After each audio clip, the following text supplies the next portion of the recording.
역대상 28장 9절 말씀입니다.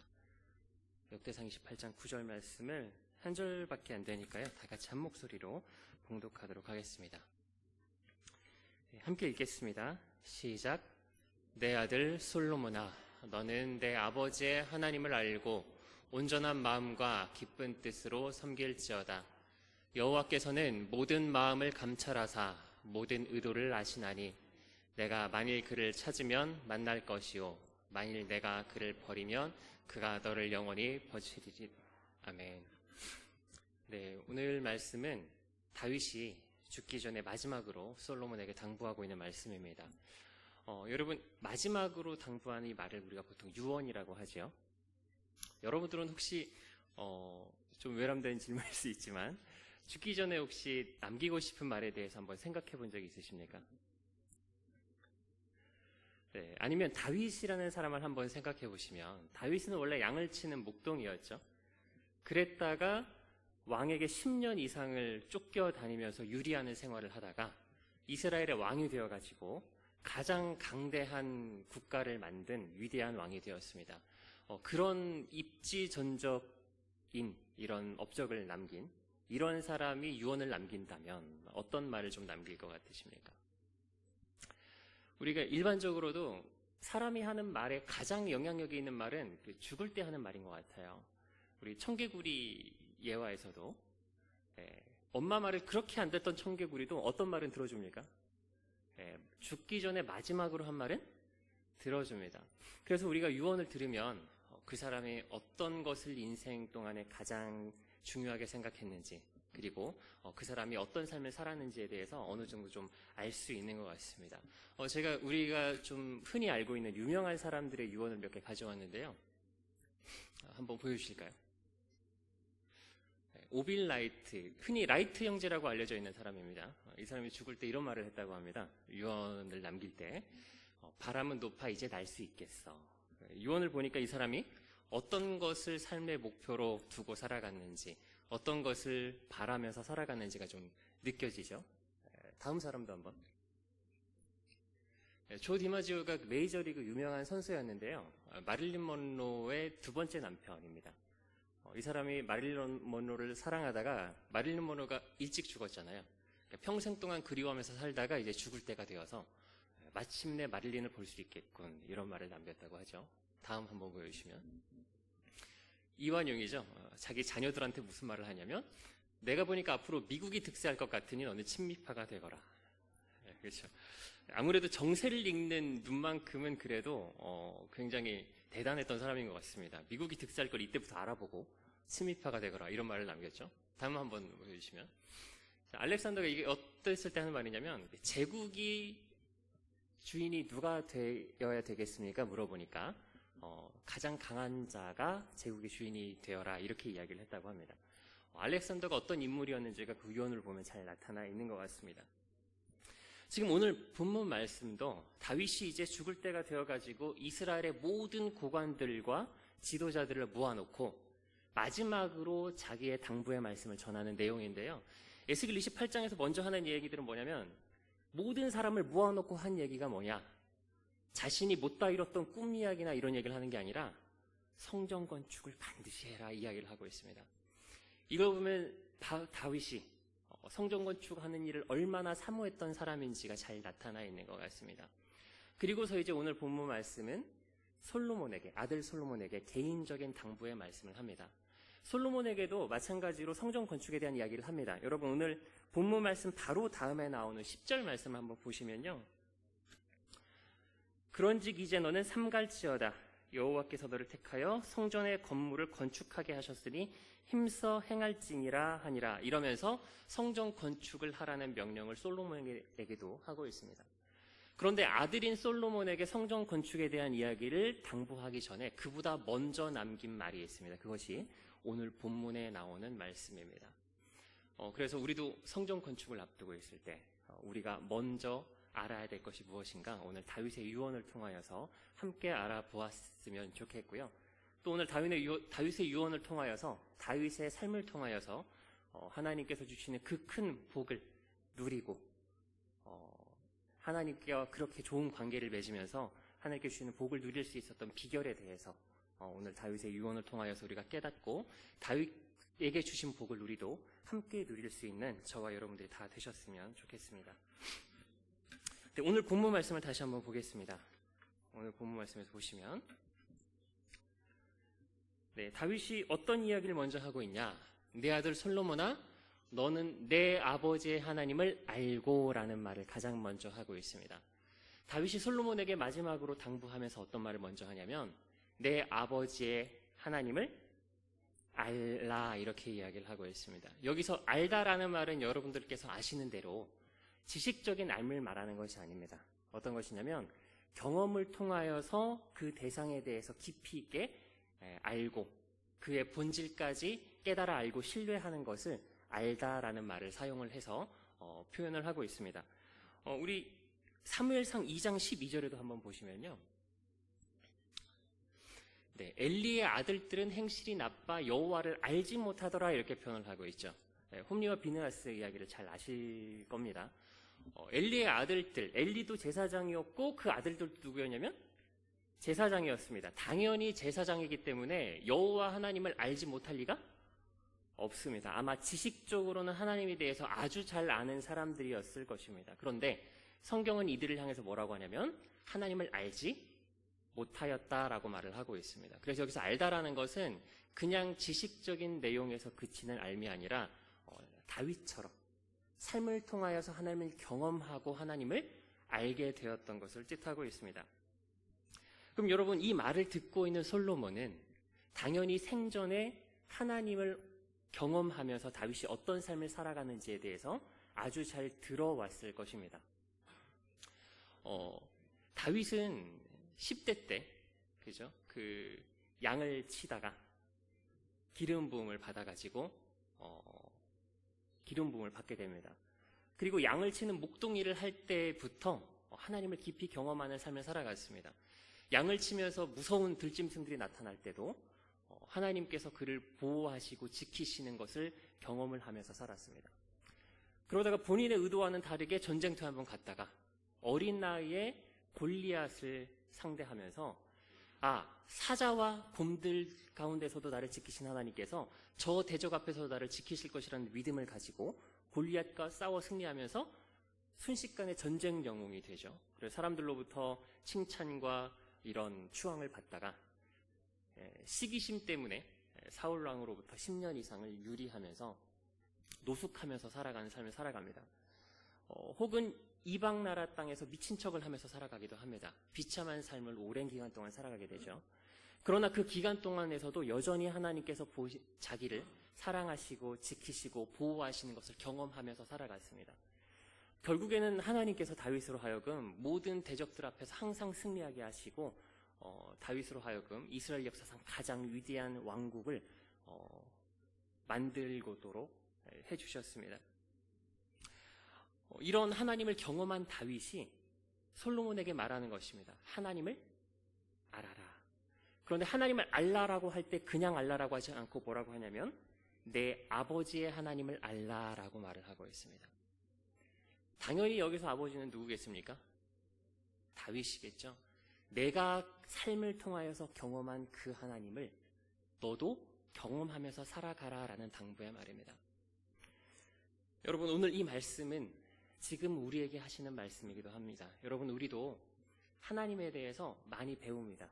그렇죠? 주일날마다 예배를 통해서 설교를 듣고 또 어렸을 때부터 성경을 많이 배워오셨을 것입니다. 그런데 우리가 배우는 이 하나님이 우리가 지식에서 그쳐서는 안 됩니다. 하나님께서 우리에게 원하시는 것은 우리가 지식에서만 하나님을 아는 것이 아니라 우리가 우리의 삶 속에서 다윗과 같이 우리의 삶 속에서 하나님을 그때그때 경험하며 살기를 원하십니다. 목사님께서 설교하는 하나님이 목사님을 구원한 구원자만 돼서는 안 됩니다. 성경에 나와 있는 하나님이 다윗을 구원한 구원자여서만 되면은 안 됩니다. 성경에서 말하는 하나님이 나의 구원자로 내가 경험이 되어야 합니다. 설교 시간에 듣는 하나님의 사랑이 성경에서 기록된 다윗을 사랑한 하나님에서 계속 그쳐서는 안 됩니다. 말씀에 기록된 하나님의 사랑이 그 성경 안에 기록된 사람들을 사랑해선 사랑한 하나님이어서는 안 됩니다. 지금 우리의 삶 가운데서 오늘 나를 사랑하신 하나님으로 경험되는 것이 하나님을 아는 것입니다. 그래서 우리가 삶을 살아가면서 지금 나의 삶을 다윗과 같이 인도하시고 지금 내가 고난과 역경과 어려움 가운데 있을 때 지금도 나를 보호하시고 지키시고 먹이시고 입히시고 지금도 여전히 어떤 상황 가운데서도 나를 사랑하시는 하나님을 우리가 하루하루 경험하면서 살아가는 것이 하나님을 아는 삶을 살아가는 것입니다. 그리고서 다윗이 솔로몬에게 하는 말씀은 무엇이냐면 본문 말씀을 다시 한번 보겠습니다.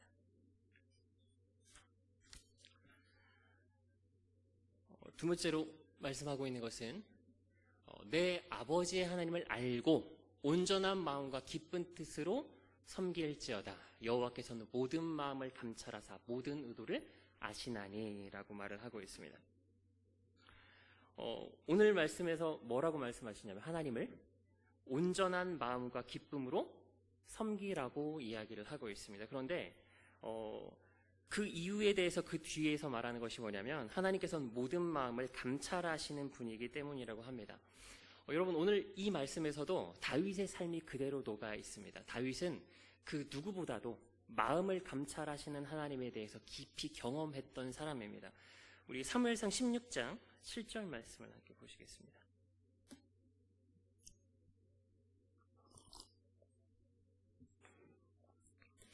여호와께서 사무엘에게 이르시되 그의 용모와 키를 보지 말라. 내가 이미 그를 버렸노라. 내가 보는 것은 사람과 같지 아니하니 사람은 외모를 보거니와 나 여호와는 중심을 보느니라 하시더라. 다윗이 기름 부음을 받는 장면이에요. 그런데 사무엘도 뭘 봤냐면 외모를 봤습니다. 그래서 엘리압을 보고서 와, 이 사람이야말로 하나님께서 택하신 사람이다 이렇게 생각하니까 하나님께서 뭐라고 말씀하시냐면 외모를 보지 말라. 하나님께서는 뭘 보십니까? 네, 중심을 보시고 마음을 보시는 하나님이십니다. 다윗은 이미 이것을 충분히 경험했던 사람입니다. 여러분 이렇게 이야기를 하면 가끔 하나님께서 외모를 보시는 게 나을 수도 있겠다고 생각하는 사람이 있을 수도 있어요. 여러분 하나님께서 외모를 보시면 좋겠습니까? 마음을 보면 좋겠습니까?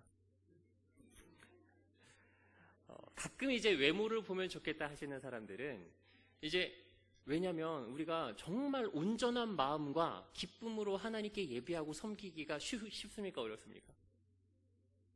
항상 온전한 마음과 기쁨으로 하나님을 섬기는 게 내 마음대로 되지가 않습니다. 근데 하나님이 내 마음을 다 꿰뚫어 보시니까 내가 어떤 불순한 마음으로 예배드리고 있는지를 다 아시잖아요.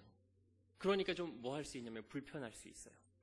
차라리 하나님께서 내가 그냥 와가지고 형식적으로 예배를 잘 드리는 그 겉모습만 보시면 좋겠다라는 마음이 들 수도 있습니다. 그런데 우리가 이거를 좀 다시 생각해야 됩니다. 만약에 하나님께서 우리의 외모를 보신다면 우리는 아주 큰일 날 것입니다. 왜냐하면 한번 생각해 보십시오. 예배드리러 나왔는데 명품으로 다 두르고 나와서 앉아있는 사람하고 지금 나의 모습 외모를 보신다면 누굴 더 사랑하시겠습니까? 명품을 두르고 있는 사람은 훨씬 더 사랑하시겠죠. 헌금 많이 하는 사람하고 조금 낸 사람 누굴 더 사랑하시겠습니까? 헌금 많이 하는 사람. 물론 여기 계신 분들이 다 예쁘고 잘생기셨지만 더 예쁘고 더 잘생긴 사람들이 있죠. 그러면 덜 예쁘고 덜 잘생긴 나를 사랑하시겠습니까? 더 예쁜 사람을 사랑하시겠습니까? 더 예쁘고 더 잘생긴 사람을 사랑할 것입니다. 그런데 하나님께서 마음을 보신다는 것은 우리에게 커다란 위로가 되는 것입니다. 내 모습이 설령 부족하고 연약하고 넘어지고 내가 가진 것이 없고 사람 보기에 자랑할 만한 모습이 아무것도 없고 사람 보기에는 사랑할 만한 매력이 하나도 없을지라도 하나님께서는 나를 사랑하신다는 것입니다. 다만 우리에게 구하는 것이 무엇이냐면 온전한 마음과 기쁨으로 나를 섬기기를 원하고 계십니다. 사실 온전한 마음과 기쁨으로 섬긴다라는 것이 쉬운 일은 아닙니다. 그렇죠? 그런데 우리가 온전한 마음과 기쁨으로 누군가를 혹시 섬겨본 경험이 있으신가요? 누구를 그렇게 섬겨본 경험? 여기 계신 분들은 그런 경험을 해보신 분들이 꽤 많이 계실 것 같습니다. 우리가 누구를 향해서는 그렇게 섬길 수 있냐면 내가 사랑하는 자녀를 향해서는 그렇게 섬길 수가 있어요. 저도 이제 부모님께서 저를 어떻게 섬기시면서 저를 키우셨는지에 대해서 잘 알고 있고요. 그리고 최근에는 이제 저희 형 집에 한 번씩 놀러 가면 형이 자식을 어떻게 키우는지에 대해서 보게 됩니다. 만약에 형과 형수님이 자녀를 사랑하지 않으면 그렇게 키울 수가 없는 아이더라고요. 똥도 싸고 한순간도 가만히 있질 않는데 그걸 계속 뭐 해야 되냐면 계속 따라다녀야 돼요. 잠깐 놀아줘도 엄청 피곤하고 지칩니다. 만약에 저도 제 조카를 예뻐하지만 저라면 그만큼 못 키울 거예요. 그런데 뭐 때에 따라서 밥 먹이고 똥 싸면 씻겨주고 계속 이렇게 따라다니면서 지키고 보호하고 그게 하루 이틀도 아니고 지금 이제 돌이 넘어가지고 1년 이상을 그렇게 하고 있는데 앞으로도 그렇게 수십 년을 그렇게 해야 돼요. 자녀를 사랑하지 않으면 그렇게 섬길 수가 없습니다. 근데 그렇게 섬기면서도 자녀를 어찌나 사랑하는지 온전한 마음과 기쁨으로 자녀를 섬기는 거예요. 그렇게 막 장성할 때까지 잘 섬기면서 키웠습니다. 그럼 늙으면 이제 자녀가 부모님을 좀 섬겨야 되겠죠. 그런데 막상 보면 그러는 것 같지도 않아요. 우리 명절에 가서 집에 가면은 부모님이 섬겨주냐 제가 섬기냐 곰곰이 생각해보면 제가 섬김을 받고 옵니다. 가면 이제 자식들 온다고 부모님이 또 열심히 맛있는 거를 이렇게 준비하셔가지고 먹을 것도 하시고 행여나 자기 집에 와 있는 동안에 편히 쉬다 갈 수 있도록 여러 가지 것들을 준비하고 배려를 해주십니다. 그리고 또 집에 돌아갈 때는 어떡합니까? 안 가져간다고 해도 뭘 바리바리 싸가지고 뭐라도 좀 주려고. 부모님께서 억지로 그렇게 섬기시겠습니까? 온전한 마음과 기쁨으로 섬기시겠습니까? 네, 온전한 마음과 기쁨으로 섬기십니다. 부모님께서 어떻게 우리를 그렇게 섬길 수 있냐? 우리를 뭐 하기 때문에 그렇습니까? 사랑하기 때문에 그렇습니다. 그래서 우리가 하나님을 온전한 마음과 기쁨으로 섬기려면 하나님을 뭐 해야 되냐면 사랑해야 돼요. 그럼 우리가 어떻게 하나님을 사랑하고 우리가 어떻게 하나님을 온전한 마음과 기쁨으로 섬길 수 있느냐? 그 대답은 어디에 있냐면 앞서 말했던 하나님을 알라라는 말씀에 있습니다. 그래서 오늘 말씀에서 뭐라고 하는 거냐면 내 아들 솔로몬아 너는 내 아버지 하나님을 알고 온전한 마음과 기쁨으로 기쁜 뜻으로 섬길지어다 이렇게 말하고 있습니다. 우리가 하나님을 알면 알아갈수록 하나님을 사랑하게 되고 하나님을 더욱더 온전한 마음과 기쁨으로 섬길 수 있게 됩니다. 왜 그러냐면 하나님은 우리가 알아가면 알아갈수록 너무너무 사랑할 만한 분입니다. 하나님은 알아가면 알아갈수록 너무나 찬양하고 섬길 만한 분이기 때문입니다. 우리가 하나님을 알아가면 알아갈수록 하나님의 사랑과 하나님의 그 인자하심과 하나님의 나를 향한 돌보심과 지키고 보호하시고 먹이신 하나님을 우리가 삶 속에서 매일같이 계속해서 경험해가면 경험해 갈수록 하나님은 너무나 사랑할 만하고 존경할 만하고 찬양할 만한 사람입니다. 사람이 아니죠. 사랑할 만한 분입니다. 그래서 우리가 온전한 마음과 기쁨으로 섬길 수밖에 없게 됩니다. 그래서 우리가 하나님을 온전한 마음과 기쁨으로 섬기기 위해서는 먼저 하나님을 우리의 삶을 통해서 알아가는 것이 필요합니다. 그래서 여러분 우리도 부모님을 섬길 때 부모님께서 나를 온전한 마음과 기쁨으로 먼저 섬겨주니까 부모님의 그 사랑과 섬김을 받아보니까 우리가 또 부모님을 어떻게 섬길 수 있습니까? 온전한 마음과 기쁨으로 섬길 수 있게 돼요. 그런데 부모님의 사랑을 전혀 깨닫지 못하고 누려보지 못한 사람은 부모님을 그렇게 섬길 수가 없어요. 섬기더라도 형식적으로 섬기겠죠. 뭐 재산 같은 거 바라보면서. 우리가 만약에 정말 부모님의 그 사랑과 섬김을 깊이 경험하고 알게 된 사람들은 부모님을 섬기게 되듯이 우리도 하나님의 사랑과 하나님께서 우리를 향한 그 돌보심과 인도하심을 우리 삶을 통하여서 계속해서 경험해 가면서 하나님을 더욱더 온전한 마음과 기쁨으로 섬길 수 있게 되는 것입니다. 여러분들도 아마 이런 경험들을 다들 해보셨을 겁니다. 여러분 수요일 날 예배 오는 게 그렇게 쉬운 일은 아니에요. 그렇죠? 네, 제가 이제 신학을 하기 전에는 수요 예배 거의 안 나왔었어요. 수요 예배 오는 게 쉬운 일이 아니더라고요. 우리가 삶 속에서 직장 생활하고 지치고 피곤하고 이 가운데서 근데 여러분들께서 오실 때 억지로 오셨습니까? 즐거운 마음으로 오셨습니까? 처음부터 그런 즐거운 마음이 생기셨나요? 그리고 우리 교회는 또 너무나 훌륭한 것이 교회를 위하여 자발적으로 기쁜 마음으로 섬기시는 손길들이 너무나 많아요. 그리고 그분들이 처음부터 그렇게 섬기실 수는 없으셨을 거예요. 그런데 말씀에서 말씀하고 있는 그 하나님의 사랑이, 하나님의 구원이 성경에 기록된 것이 아니라 나의 삶을 통하여서 뭐 됐을 때, 경험되었을 때, 하나님의 사랑이, 하나님의 구원이 나의 것으로 받아들여지고 내가 경험하고 알게 되었을 때 온전한 마음과 기쁜 뜻으로 하나님을 섬길 수 있게 되는 것입니다. 그래서 우리가 우리의 삶을 통하여서, 물론 주일날에 말씀을 듣고 힘을 내서 일주일을 살아가는 것도 중요하지만 우리가 말씀으로 듣는 하나님을 우리의 삶을 통하여서 계속해서 경험하면서 살아가는 것이 중요합니다.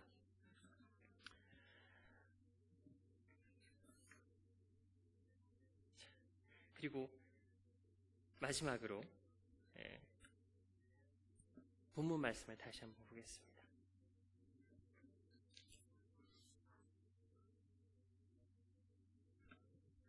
죄송합니다. 원래 하려고 했던 말씀인데 빼먹어가지고. 자, 그리고 우리가 온전한 마음과 기쁜 뜻으로 누군가를 섬긴다는 것은 대가를 바라고 섬기는 것은 아닙니다. 대가를 바라고 섬겼다면 그거는 온전한 마음으로 섬긴 것이 아닐 것입니다. 그러나 하나님께서 우리가 온전한 마음과 기쁜 뜻으로 하나님을 섬길 때 하나님께서 우리에게 많은 복들을 약속해 주셨습니다. 오늘 이 유언의 말씀을 들었던 솔로몬도 말년에 가서는 하나님을 떠나가긴 했습니다만 우상 숭배를 하고 왕이 되어서 초창기에는 하나님을 잘 섬겼던 사람입니다. 그래서 하나님께 1000번제를 드렸을 때도 역대하 1장에 보면 1000번제를 드렸을 때 하나님께서 나타나셔서 어떡하십니까? 하나님께 잘 섬기고 예배하니까 무엇을 줄까 하면서 솔로몬에게 지혜도 주시고 온갖 금은 보화와 명예들도 덧붙여 주셨던 내용들을 우리가 익히 잘 알고 있습니다. 다윗도 마찬가지였습니다. 우리 사무엘하 7장에 가서 한번 보시겠습니다. 네, 다윗이 하나님께서 자기를 높여주셔서 임금으로 잘 왕으로서 살아가게 하셨을 때 하나님을 위하여 섬기고자 하는 마음이 생겼습니다. 하나님의 성전을 건축하고자 하는 마음이 생겼습니다. 그 여호와께서 주위의 모든 원수를 무찌르사 왕으로 궁에 평안히 살게 하신 그때에 다음 말씀을 한번 보시면 왕이 선지자 나단에게 이르되 볼지어다 나는 백향목 궁에 살거든 하나님의 궤는 휘장 가운데 있도다.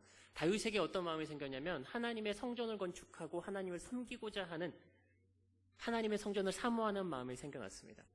그리고 뒤의 내용은 여러분들께서 아시는 대로 하나님께서 다윗에게 성전 건축하는 일을 허락하지는 않으셨죠. 그런데 다윗이 하나님을 온전한 마음과 기쁜 뜻으로 섬기고자 하는 마음을 이렇게 가지게 되었을 때 하나님께서 그에게 성전 건축하는 일을 허락하지는 않으셨지만 그에게 복을 약속하시는 장면이 뒤이어서 나옵니다. 우리 9절 말씀부터 한번 보시면 내 아들 본문 말씀 사무엘하 7장 9절부터 다시 보시면요. 내가 가는 모든 곳에서 내가 너와 함께 있어 내 모든 원수를 내 앞에서 멸하였은즉 땅에서 위대한 자들의 이름같이 내 이름을 위대하게 만들어 주리라. 내가 또 내 백성 이스라엘을 위하여 한 곳을 정하여 그를 심고 그를 거주하게 하고 다시 옮기지 못하게 하며 악한 종류로 전과 같이 그들을 해하지 못하게 하여 전에 내가 사사에게 명령하여 내 백성 이스라엘을 다스리던 때와 같지 아니하게 하고 너를 모든 원수에게서 벗어나 편히 쉬게 하리라. 여호와가 또 내게 이르노니 여호와가 너를 위하여 집을 짓고 내 수완이 차서 내 조상들과 함께 누울 때에 내가 내 몸에서 날 내 씨를 내 뒤에 세워 그의 날을 견고하게 하리라. 이 뒤의 내용도 계속해서 이어지고 있는데요. 너무 기니까 일단 여기까지만 보겠습니다. 여기서 보니까 하나님께서 다윗에게 어떤 것을 약속하시냐면 내 모든 원수를 내 앞에서 멸하고 땅에서 위대한 자들의 이름과 같이 내 이름을 위대하게 만들어주겠다라고 막 약속하십니다. 이스라엘 백성들을 위하여 한 곳을 정하여 그를 심고 거주하게 하고 악한 종류로 전과 같이 그들을 해하지 못하게 하고 평안하게 쉴 수 있도록 해주시겠다고 복을 약속해 주십니다. 여러분 다윗이 하나님을 섬기겠다고 마음 먹었을 때 대가를 바라고 그 마음을 먹지는 않았을 것입니다. 그런데 하나님께서 그 마음을 기쁘게 받으시고 복을 내려주십니다. 솔로몬도 마찬가지였습니다. 여러분 한번 생각해 보시기 바랍니다. 제가 어렸을 때 어떤 경험이 있냐면 초등학교 한 3학년쯤 됐었던 것 같아요. 그때 제가 한 달 용돈이 2,000원이었는데 아버지 생신 때가 됐어요. 그때 이제 어린 마음에 생각하기를 그래도 우리 아빠 생일인데 내가 뭐라도 좀 선물을 해야 되겠다는 생각이 좀 들더라고요. 그래가지고 아빠 선물이 뭐를 좋을까 이렇게 생각을 하는데 아빠도 목사님이시니까 이제 손으로 펜을 굉장히 많이 쓰셨어요.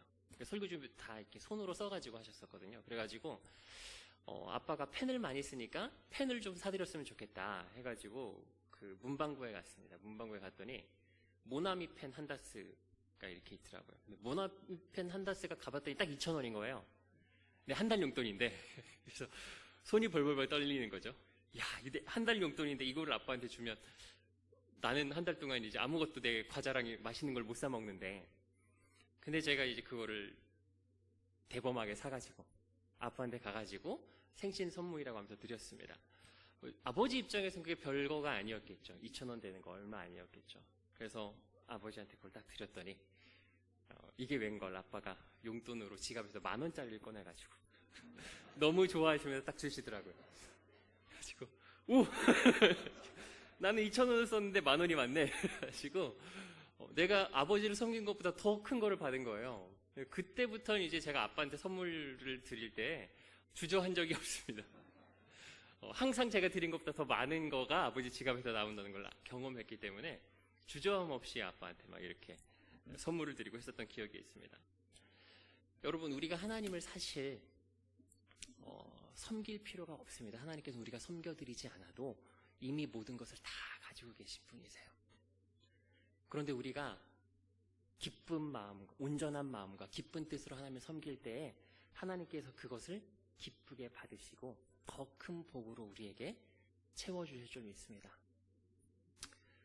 그래서 우리가 삶을 통하여서 하나님을 경험하고 하나님을 온전히 기뻐하고 섬기게 됨으로 말미암아 다윗에게 주셨던 하나님의 복과 같은 것을 충만히 받아 누리시는 저와 여러분들이 다 되셨으면 좋겠습니다. 아마 다윗도 그 삶을 통하여서 어떤 상황에서든 내가 평안할 때든지 대적으로부터 쫓길 때든지 내가 굶주릴 때든지 내가 아플 때든지 병들었을 때든지 어떤 상황에서든지 나를 지키시고 보호하시고 여전히 사랑하시는 하나님을 계속 경험했을 때에 하나님을 온전한 마음으로 섬기지 않고 견디지 못하는 마음이 생겨났을 것입니다. 그래서 하나님의 법궤가 들어올 때 자신의 수치가 드러나는 것도 모른 채 전심으로 기뻐하며 찬양하고 하나님의 성전을 향한 그 간절한 사모하는 마음을 가질 수 있었을 것입니다. 여러분, 우리도 성전 건축을 하게 되는데요.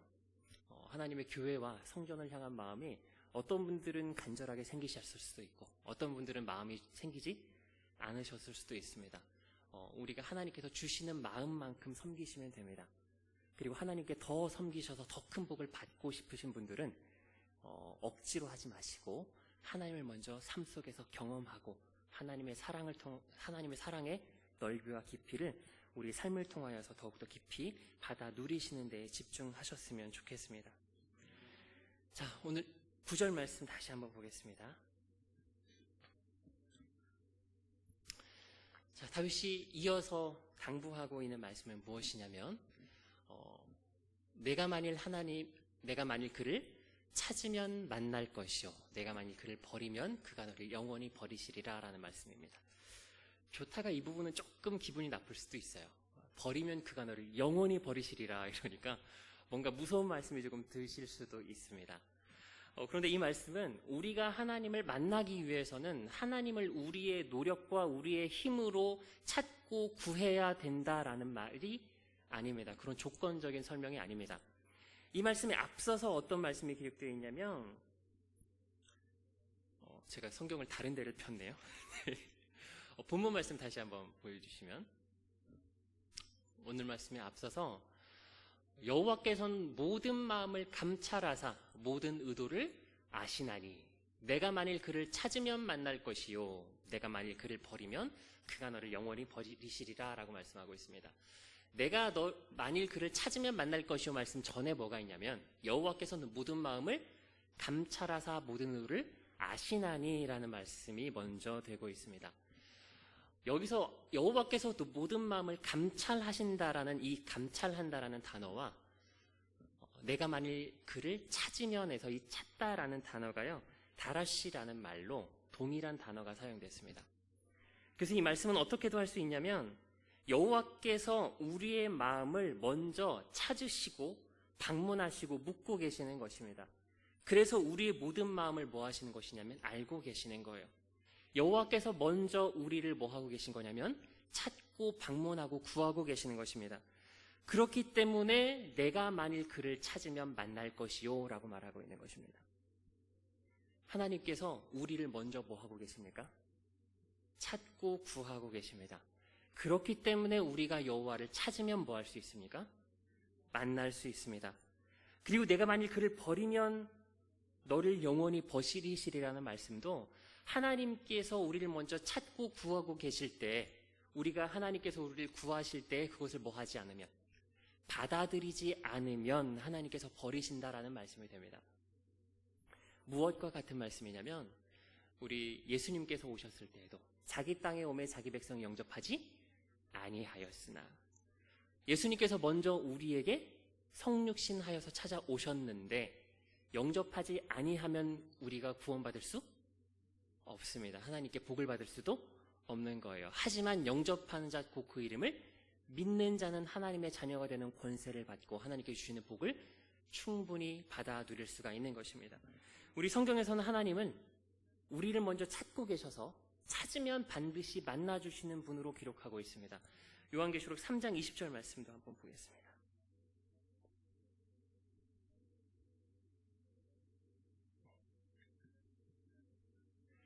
볼지어다 내가 문 밖에 서서 두드리노니 누구든지 내 음성을 듣고 문을 열면 내가 그에게로 들어가 그와 더불어 먹고 그는 나와 더불어 먹으리라. 사랑하는 여러분, 하나님께서 우리를 먼저 찾고 기다리고 계십니다. 그렇기 때문에 우리가 하나님을 찾으려고 하면 언제든 하나님을 만날 수 있습니다. 그렇기 때문에 우리가 하나님을 찾을 때에는 우리가 하나님을 찾기만 하면 반드시 만나주시고 나를 도와주시고 나를 인도해 주실 거라는 믿음을 가지고 하나님을 찾아야 합니다. 여러분, 이런 모습은 다윗의 삶을 통해서 우리가 더 직접적으로 알아볼 수가 있습니다. 다윗이 하나님을 어떻게 찾았는가?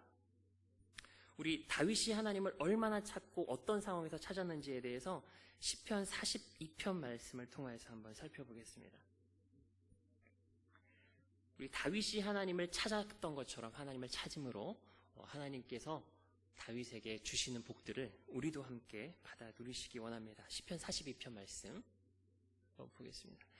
42편부터 43편 말씀까지를 쭉 보면 좋은데요. 너무 길어요.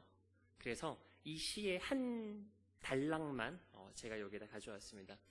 이게 좀 새롭게 번역한 새 번역인데 이게 시의 느낌을 더 잘 살려주는 것 같아서 이 번역으로 제가 좀 넣어봤습니다. 제가 한번 읽어드리겠습니다. 하나님, 사슴이 개울바닥에서 물 한 모금을 찾아 헐떡이듯이 내 영혼이 주를 찾아 헐떡입니다. 내 영혼이 살아계신 하나님을 뵙고자 목이 타오르니 내가 언제 하나님께로 나아가 주의 얼굴을 배울 수 있겠습니까? 사람들은 날이면 날마다 나를 보고 너의 하나님이 어디 있느냐 하고 비웃으니 기쁜 감사의 노랫소리와 축제의 함성 속에서 내가 무리들을 하나님의 집으로 인도하면서 주의 장막으로 들어가곤 했던 일들을 지금 내가 기억하고 내 가슴이 미어지는구나. 내 영혼아, 내가 어찌하여 낙심하며 그렇게 괴로워하느냐. 너는 하나님을 바라보아라. 나는 여전히 나의 구원자, 나의 하나님을 찬양하련다. 여러분, 이 시에서 보면 이 고라 자손의 시라고 표제가 되어 있을 것입니다. 이 내용은 다윗이 대적의 손에서 쫓겨나던 상황을 표현을 하고 있습니다. 다윗이 그 상황 속에서 하나님을 어떻게 찾았는지에 대해서 이 시를 보면 잘 나타나 있습니다. 그런데 이 시 앞쪽에 보니까 뭐라고 하냐면 개역 개정에서는 아마 이렇게 기록되어 있을 겁니다. 목마른 사슴이 시냇물을 찾아서 갈급함같이 내 영혼이 주를 찾기에 갈급합니다 라고 기록을 하고 있습니다. 이 갈급하다라는 것이 무엇으로도 번역할 수 있냐면 헐떡인다라고도 번역할 수 있어요. 지금 다윗이 하나님을 어떻게 찾았다라고 성경이 기록하고 있냐면 목마른 사슴이 시냇물을 찾아서 헐떡이듯이 하나님을 찾았다고 합니다. 어떤 상황인지 혹시 그려지십니까? 사슴이 보통 어떤 데에 살죠? 보통 이제 초원에서 물 많고 풀도 많은 곳에서 이렇게 살죠. 그런데 이스라엘 여기 성지여행 한번 가보셨으면 초원이 많이 있습니까? 이스라엘에 사는 사슴들은 좀 힘들었을 것 같아요. 왜냐하면 초원과 물이 많이 없습니다. 그러니까 사슴이 물이 없으면 당장 뭐 할 수밖에 없냐면 목말라서 죽을 수밖에 없는 상황인 것입니다. 그런 상황에서 헐떡이면서 뭘 찾겠습니까? 마실 물을 찾으면서 다니겠죠. 찾지 못하면 당장 뭐 하는 거예요? 생명이 끊어지는 위험과 불안함 속에서 미친 듯이 물을 찾아다니는 그 갈급함과 헐떡임을 오늘 성경이 다윗이 하나님을 찾는 찾음으로 표현하고 있는 것입니다. 설마 하니 이만큼 하나님을 찾았을까? 이런 마음이 드실 수도 있어요. 그런데 다윗의 삶을 보면 다윗은 실제로 하나님을 이렇게 찾을 수밖에 없는 상황 속에 놓여져 있었습니다. 여러분, 다윗이라는 사람은 10년 이상을 솔로몬 왕에게 쫓겨다녔던 사람입니다. 왕이 쫓아다녔다는 것은 상상할 수 없을 어려움이에요. 왜냐하면 왕의 명을 통하여서 다윗을 잡으려고 쫓아다니는 거잖아요. 모든 공권력이 다 누굴 쫓아다닙니까? 나를 잡으려고 쫓아다니는 거예요. 어딜 가나 이제 여러분 보면 그 현상수배 같은 거 막 이렇게 해가지고 현상금을 걸어놓고 모든 나라가 다 나를 잡으려고 쫓아다닌다고 한번 생각해 보십시오. 그 어디에서 하룻밤도 제대로 편안하게 잘 수가 없을 것입니다. 다윗은 지금 언제 내가 잡혀서 생명이 끊어질지 모르는 그러한 극도의 공포와 불안함 가운데서 그 과정 가운데서 깊은 절망과 낙심하는 것을 경험을 하고 있는 것입니다.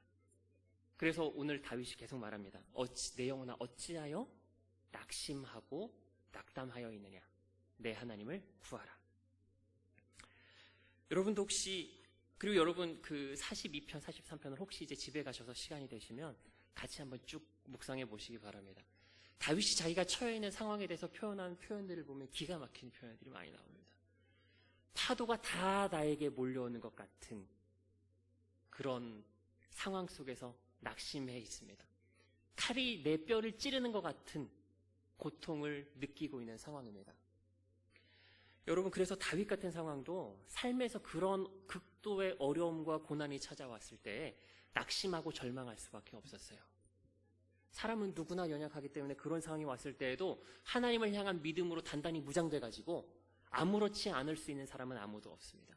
누구나 그런 인생의 어려움을 경험하면 낙담하고 낙심할 수밖에 없습니다.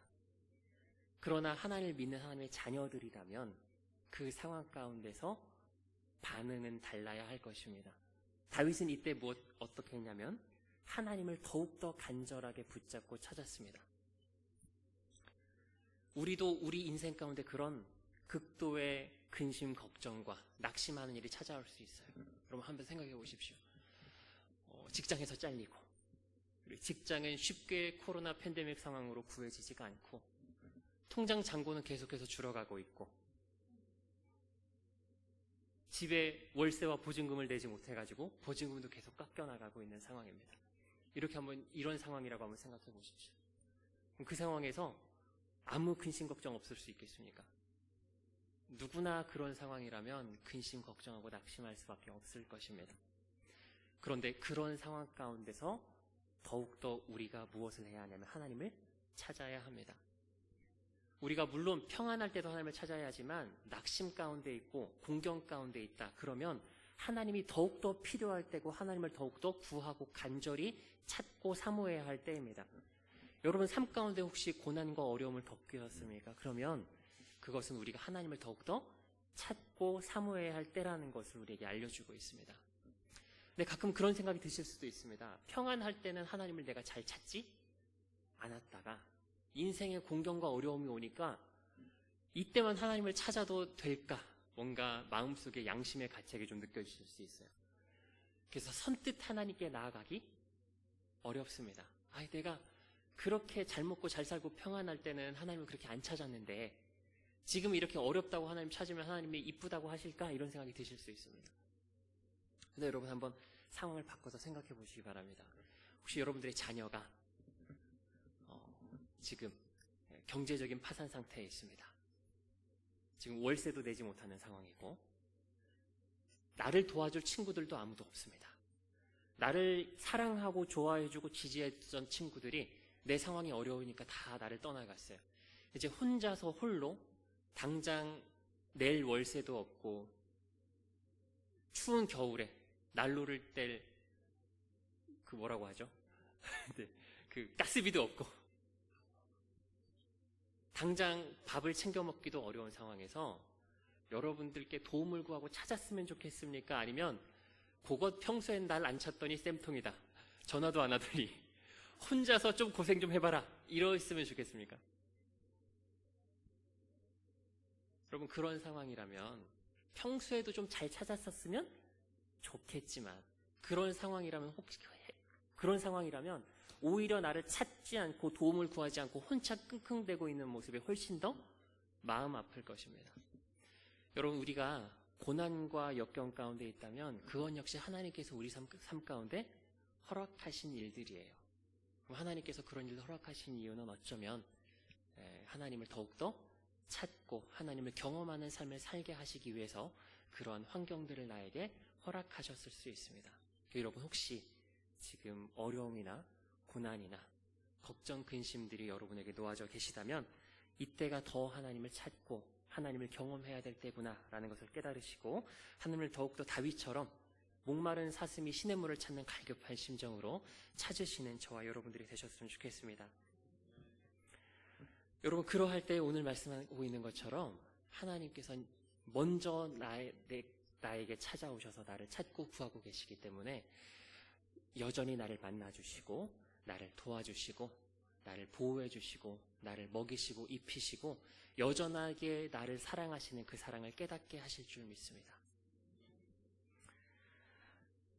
계속 이 시를 이어서 보면 다윗이 그래서 이 상황 가운데서 어떤 마음을 가지고 하나님을 찾았는지가 잘 나타나 있습니다. 그 시를 다시 한번 띄워주시면 지금 다윗이 어떤 상황이냐면 하나님께 나아가서 사람들과 함께 절기도 함께하고 하나님께 예배하고 하나님을 찬송하면서 살기를 원하는데 지금 쫓겨다니기 때문에 하나님께 예배하고 찬송하는 삶을 꿈도 꿀 수가 없는 상황입니다. 그런데 그런 삶을 다시 회복시켜달라고 하나님께 간구하고 있습니다. 그렇지만 내 기도 제목은 10년 이상 이루어지지 않고 있어요. 하나님께서 나를 건져주시는 것 같지 않는 극심한 절망 가운데 빠져 있습니다. 그래서 계속해서 뭐 하냐면 낙심하게 된 일을 겪고 있어요. 이럴 때 다윗은 어떡하냐? 하나님께서 나를 더 이상 예뻐하지 않는구나 라고 생각하지 않았습니다. 5절에 보면 계속해서 낙심하고 절망하는 나의 마음과 싸우고 있습니다. 내 영혼아 어찌하여 낙심하며 그렇게 괴로워하느냐? 너는 하나님을 바라보아라. 나는 여전히 나의 구원자 나의 하나님을 찬양하련다. 여러분 지금 당장 나의 기도가 이루어지지 않는 것 같아도 하나님께서는 여전히 나를 보호하시고 여전히 내 삶을 인도하시고 선한 길로 이끌어주고 계십니다. 지금 내가 어떤 삶 가운데 있을지라도 하나님께서 이 모든 고난과 어려움들을 선하게 바꿔주셔서 하나님을 찬양하고 하나님께 주시는 복 가운데 즐겁고 행복하게 우리 삶을 누리면서 살아갈 수 있도록 하나님께서 나를 지키시고 인도해 주실 것입니다. 우리가 하나님을 찾을 때에는 낙심 가운데서 하나님을 찾을 때에는 하나님께서 반드시 이 상황 가운데서 나를 선하게 인도해 줄 것이라는 믿음을 가지고 여전히 하나님을 기뻐하고 찬양하는 마음으로 하나님을 찾아야 합니다. 그리고 그렇게 하나님을 찾을 때 하나님께서 우리에게 여전한 하나님의 사랑을 보여주시고 우리의 삶 가운데 하나님의 도움의 손길들을 경험하게 해주실 줄 믿습니다.